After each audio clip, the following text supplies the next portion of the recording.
जुआंव बी. जेजूच्या कोश्टा मन्नाचें कथन. जेजूक धरून वतात. चॅप्टर 18. अशें उलयतच जेजू आपल्या शिसां सांगाती केद्रोन वालाचे पोलतडी गेलो. थंय एक बाग आसली. तातूंत तो आपल्या शिसां बरोबर भितर सरलो. गातकी जुडासूय हो जागो वळखतालो, कित्याक सोबार पावटी जेजू थंय आपल्या शिसां बरोबर वचो. सैनिकांचो एक जोमो घेवन आनी मुखेल याजनिकांनी आनी फारिजेवांनी धाडलोल्या चौकीदारांक हाडून जुडास आयलो.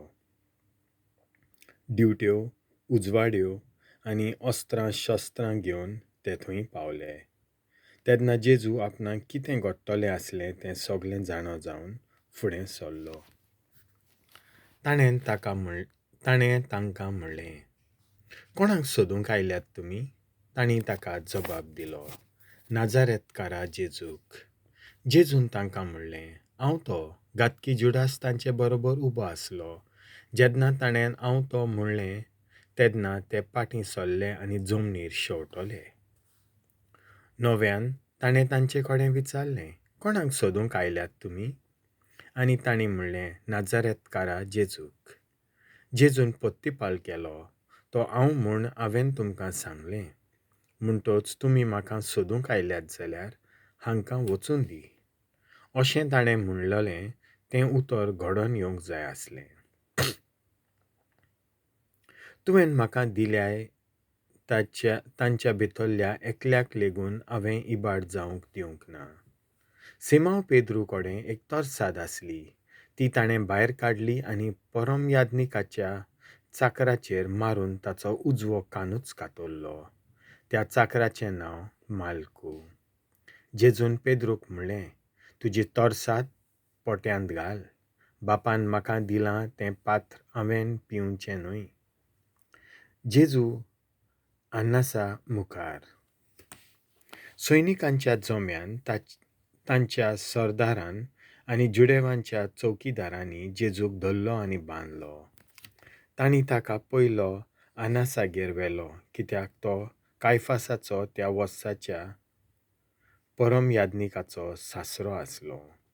पोज्जे खातीर एकलो मनीस मेल्यार ओदीक फायद्याचें म्हूण जुडेवांक बूद दिल्ली तो होच कायफास. पेद्रू आपूण जेजूक वळखना म्हूण सांगता. सिमांव पेद्रू आनी दुसरो एकलो शीस जेजू फाटल्यान गेले.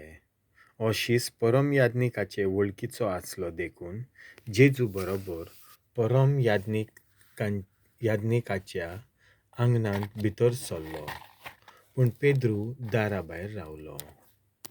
परम याजनिकाचे वळखीचो आसलो त्या दुसऱ्या शिसान दार राखणे कडेन उतर घालें आनी पेद्रूक भितर काडलो.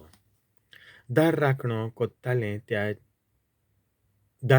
कोत्तालें त्या चेडवान पेद्रूक म्हणलें, तूंय त्या मनशाच्या शिसांतलो न्हय? ताणें म्हणलें, हांव न्हय. इतल्या म्हणसर हिंव खातालें देखून कोल्यांचो धोकटो केल्लो ताचे भोंवतीं रावन चौकीदारान चाकरान शेकतालीं पेद्रूय तांचे बरोबर उबो आसलो आनी शेकतालो. परम याजनीक जेजूची चवकशी कोत्ता. परम याजनीक जेजूक कांय विचार घालून ताच्या शिसां आनी शिकवणे विशीं ताची चवकशी करूंक लागलो.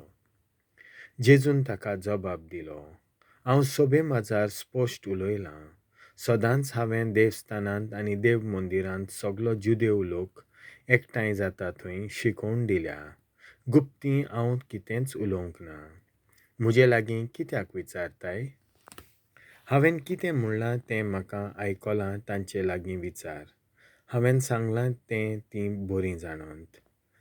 ताणें अशें म्हणना फुडें थंय उबो आसलोल्या एका चौकीदारान जेजूचेर थापट मारलें आनी म्हणलें, परम याजनिकाक तूं असो जबाब दिताय? जेजून अशी जाप दिली, हांव वांकडें उलयलां जाल्यार वांकडें कितें तें दाखय. पूण जर हांवें सारकें उलयलां जाल्यार कित्याक म्हूण तूं म्हाका मारताय? तेन्ना आनासान ताका बांदून कायफास परम यादनिकागेर पाठयलो. पेद्रू नव्यान आपूण जेजूक वळखना म्हणटा. सिमांव पेद्रू अजून थंय उबो आसलो आनी शेकतालो. तांणी ताका म्हणलें, तुमी ताच्या शिसांतलो न्हय? ताणें ना म्हणलें, हांव न्हय. परम यादनिकाच्या एका चाकरान पेद्रूक म्हणलें, आरे, हांवें तुका ताचे बरोबर बागेंत पळोवंक ना रे? हो चाकर पेद्रून कान कातरलेलो ताचो सोयरो आसलो. पेद्रून आनीक एक पावट ना म्हणलें आनी तेन्नाच कोंब्यान साद घालो. जेजू पिलाता मुखार. सकाळ जातूच तांणी कायफासागेर थावन जेजूक नितीशाळेंत व्हेलो. आपूण बाटो ना जावंक पूण आपणाक पास्क जेवण करूंक मेळचे खातीर ते नितीशाळेंत भितर गेले नात. देखून पिलातान आपुणूच तांचे भायर येवन म्हणलें, ह्या मनशाचेर तुमी कसलो आरोप घेवन आयल्यात? तांणी ताका जबाब दिलो, हो मनीस नश्टो न्हय आसलो जाल्यार आमी ताका तुजे आदीन कोच्चे नासले. पिलातान तांकां म्हणलें, तुमीच ताका व्हरात आनी तुमचे समृती प्रमाणें ताची नीत करात. जुदेवांनी ताका म्हणलें, आमच्यान कोणाचोच जीव काडूं नजो. आपूण कसो मोडटलो आसलो हाचे विशीं जें जेजून सांगून दवरलेलें तें खरें जावचे खातीर अशें घडलें. पिलात नव्यान नितीशाळेंत गेलो आनी जेजूक आपोवन ताणें ताका विचारलें, जुदेवांचो राजा तूं? जेजून पत्तीपाल केलो, हें तूं तुज्याच अस्तोंगी म्हणटाय वो दुसऱ्यांनी तुका म्हणजे विशीं अशें सांगलां? पिलातान म्हणलें, हांव जुदेव तर. तुज्याच लोकान आनी मुखेल यादनिकांनी तुका म्हजे आदीन केला. कितें केलां तर तुवें? जेजून पत्तीपाल केलो, म्हजें राज ह्या संवसारांतलें न्हय. म्हजें राज ह्या संवसारांतलें जाल्लें जाल्यार हांव जुदेवांच्या हातांत पडना जावंक म्हजे सेवक झुजतले आसले. पूण म्हजें राज हांगासरलें न्हय. पिलातान ताका म्हणलें, म्हणटोच राजा तूं? जेजून जबाब दिलो, हांव राजा म्हूण तुवेंच सांगलें. ह्याच पासत हांव जल्मलां, ह्याच पासत संवसारांत आयलां. स्वताक गोवाय दिवंक जीं कोण स्वत मानून घेवंक तयार आसात तीं म्हजो ताळो आयकतात. पिलातान ताका विचारलें, स्वत म्हणजे कितें? जेजूक फर्माणाचें फर्मोण पडटा. जेजूक मन्नाचें फर्मोण पडटा. अशें उलोवन नव्यान जुदेवां सोंशें भायर वचून तांकां म्हणलें, म्हाका ताचो कसलोच गुन्यांव मेळना. पूण पास्काच्या समयार हांवें एकल्याक सुटका दिल्ली तुमकां जाय? तांणी परत बोब मारून म्हणलें, हाका सोडिनाका पूण बाराबासाक. बाराबास म्हणल्यार एक पुंड आसलो. देवाचें उतर हें.